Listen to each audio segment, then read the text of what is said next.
അമ്മ എന്ത് ചെയ്യാ? ഞാൻ സാമ്പാറും ഇഡലി ഉണ്ടാക്കുക. അവൻ ഇഷ്ടമല്ലേ? ഇഡലി ഉണ്ടാക്കി കഴിഞ്ഞു, സാമ്പാർ ഉണ്ടാക്കുക. എനിക്ക് അമ്മ മാറി സാമ്പാർ ഞാൻ ഉണ്ടാക്കാം. അയ്യോ, ഞാൻ ഉണ്ടാക്കി അവൻ ഇഷ്ടപ്പെടും മോളെ, അതുകൊണ്ടാ. അമ്മയ്ക്ക് കാലൊക്കെ വയ്യാത്തയല്ലേ, ഒരുപാട് നേരം നിൽക്കാനും പറ്റില്ല. അമ്മ മാറിക്കേ. എന്റെ കൈ കൊണ്ട് ഉണ്ടാക്കുന്ന സാമ്പാറേ അവൻ കഴിക്കൂ, അതാ മോളെ. മോള് പൊയ്ക്കോ. എനിക്ക് സാമ്പാർ ഞാൻ ഒന്ന് ഉണ്ടാക്കി വെക്കട്ടെ, ചേട്ടൻ കഴിക്കുമല്ലോന്ന് അറിയാലോ. ഇനി അല്ല അമ്മ ഇല്ലാത്ത സമയത്തൊക്കെ ഞാൻ വേണ്ടി ഉണ്ടാക്കാൻ. അതെന്ത്, ഞാനങ്ങ് പെട്ടെന്ന് മരിച്ചു വന്ന് നീ അങ്ങ് തീരുമാനിച്ച? അല്ല അമ്മ, ഞാൻ അങ്ങനെ ഒന്നും ഉദ്ദേശിച്ചില്ല. മതി മതി, പൊയ്ക്കോ.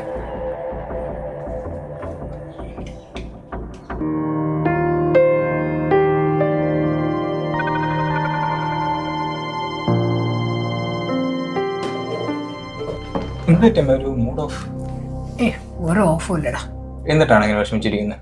എടാ, കാലത്തൊട്ട് അടുക്കളയിൽ ജോലി ചെയ്യുന്നല്ലേ, കാലൊക്കെ നല്ല വേദന, അതാ. അമ്മ അടുത്ത് ആരും അടുക്കള കയറി ജോലി അവളടുത്ത് പറയാതെന്താ? എടാ, ഇതൊക്കെ പറഞ്ഞിട്ട് വേണോ ചെയ്യാൻ? അറിഞ്ഞ് ചെയ്യണ്ടേ?